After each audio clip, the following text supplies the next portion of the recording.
Sa episode 113 ng Prinsesa ng City Jail, na ipinalabas noong June 3, 2025. Nagising na si Leilani, mabilis na tinawagan ng nurse ang guardian ni Leilani. Nagtanong si Leilani kung nasaan ako, sinabi ng nurse na parating na siya na ang baalang magpaliwanag sa'yo. Biglang pumasok ang lolo ni Xavier, nagtaka si Leilani at sinabing ikaw.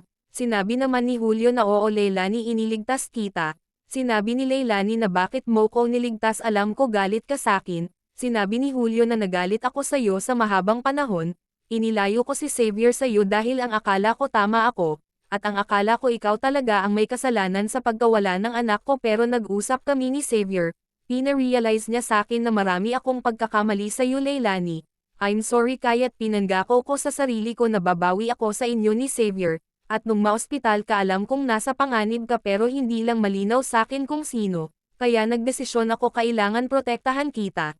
Nakipag-usap ako sa may-ari ng ospital na isa kong matalik na kaibigan na ilabas kita ng maayos. Dinala kita rito sa ligtas na lugar dahil alam ko isang araw madyay gising Karen at i-explain sa amin ang lahat.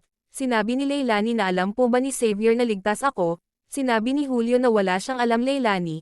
Isinekreto ko sa kanya para protektahan siya dahil kapag nalaman ng mga kaaway baka siya ang puntiryahin, nagpadala ako ng message sa kanya na sinasabing maayos ang kalagayan mo na hindi na niya kailangang mag-alala pa.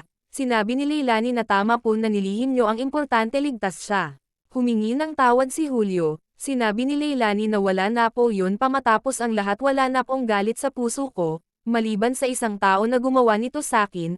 Nagtanong naman si Julio kung sino si Charlene. Sinabi naman ni Leilani na walang kasalanan si Charlene hindi niya po magagawang saktan ako, ang hayop na si Divina.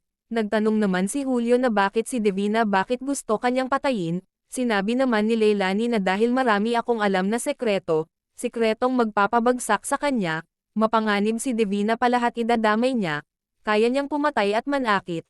Sinabi naman ni Julio na sabihin nila sa pulis. Pero sinabi ni Leilani na delikado pa may kapit si Divina sa mga pulis baka sabihan nila si Divina at matunten ako, baka madamay pa kayo ni Xavier, kailangan kumilos tayo ng pailalim yung walang kamalay-malay si Divina.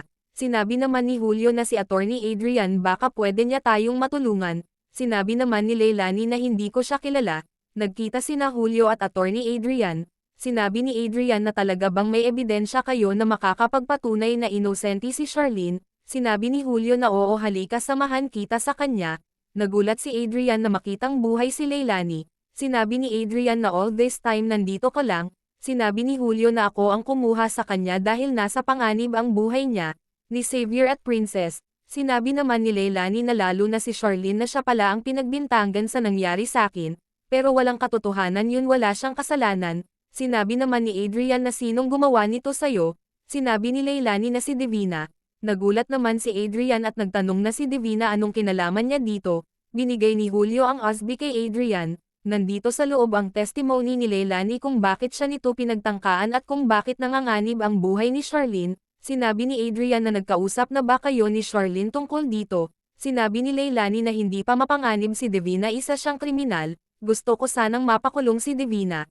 Sinabi ni Adrian na ang statement sa video pwede tayong makakuha ng warrant of arrest. Kapag nakakuha na ako ng warrant pakikiusapan ko yung mga pulis at maaari nang arestuhin si Divina. Sinabi ni Leilani na kapag nangyari yun pwede ko nang kausapin si Charlene marami siyang kailangan malaman.